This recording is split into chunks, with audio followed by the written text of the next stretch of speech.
this is our last walk, the same country. Don't be surprised because you will see concepts, items we already saw before. Not a surprise if you walk different way, different paths in the same area from time to time. Hey, I know this place. And this last walk is named The Mind and the Machine. Maybe another dream. We spoke about Leibniz's dream, who wants to combine mathematics and logic. This is another one.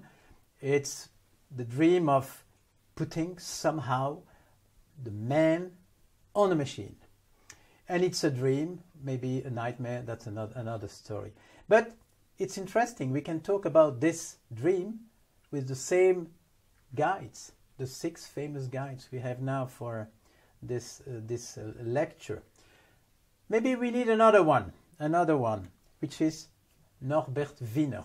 Again, probably you don't know the name, but this man coined a new discipline, cybernetics.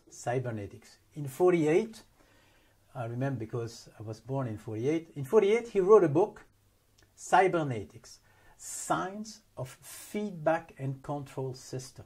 It's not a coincidence. Today, we're talking about cyberspace.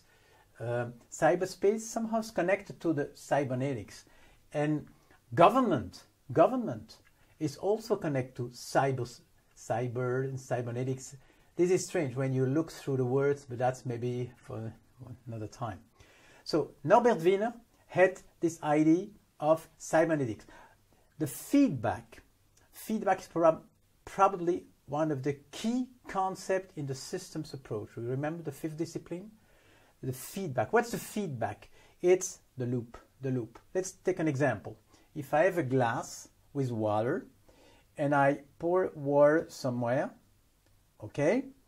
If I want my arm to be exactly at the same place when I'm doing this, I have to adapt the force I put here, because at any time there is a bit less water, so I have to put less force, otherwise I do this. So it means that we have loop. Of course, the human body is full with loops, but cybernetics is about loops in the world, and feedback and control system is exactly the point. But this walk numbers, the last walk we have in the country, allowed us to introduce another big thing, psychology. I think I haven't used this word, psychology, since we are together, but philosophy is 2,000, maybe 3,000 years old. Psychology is new, and psychology probably was not possible before Kant. You remember what I said about Kant? You don't see the world like it is, you see the world like you are. Kant, the Copernic of the mind, who put this subject-object relation upside down. Kant made a discipline suddenly possible, psychology. And of course, I'd like to talk a bit about psychology. Why? Because again, the giants, Plato and Aristotle, played a role in the history of psychology. In this sense, in I don't know exactly, but the first half of the 20th century, the main paradigm in psychology was called behaviorism. It means, of course, it's psychology. We can understand people when we analyze the impact of an action and we look at the reaction in input and output, if I can use the words of a computer. But input-output, if you understand behaviorism claim, we can understand psychology just by looking at reaction after a certain cause, a certain action. In the 50s, probably influenced by the new science of computer, etc., there was within the psychology another discipline, cognitive science. And cognitive science disagree with behaviorism. No. If you're a cognitivist, you're convinced You cannot understand enough of psychology if you don't go inside the mind. You have to look inside to cognitive objects. What is an idea, etc. And probably you realize I'm a bit more on this side. And it's interesting to realize that in the end, both are connected to two giants. Behaviorism somehow is connected to Aristotle, and cognitive science definitely much more connected to Plato. One of the goals of this lecture was to show that in the end everything is connected.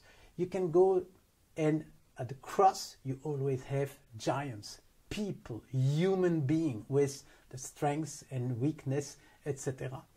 And of course, the dream, the mind and the machine dream, in a way is split in two dreams. And I will show you immediately what I'm talking about. You have one dream, let's call it robot. And robot, you remember, Wiener, the control of the arm. Wiener wanted to simulate the feedback. And if you combine Wiener with this behaviorism approach, you can have something you can call artificial man. On the other hand, if you are more on the Plato side and you're convinced that behaviorism is not enough, you can combine with the computer science of the computer itself, and you can have like another dream, the artificial intelligence. But to be honest, I don't think, maybe the artificial man, you can have devices that on the body side you can do incredible things. But personally, I don't think artificial intelligence is possible. Why? Probably I told you during the lecture number 2, thinking is about deducing. Yes, probably it's okay with a computer. One day you can deduce 100% of the problems. But thinking is also about inducing. And I'm still convinced induction is for us. And we will be back on that when we will talk about creativity.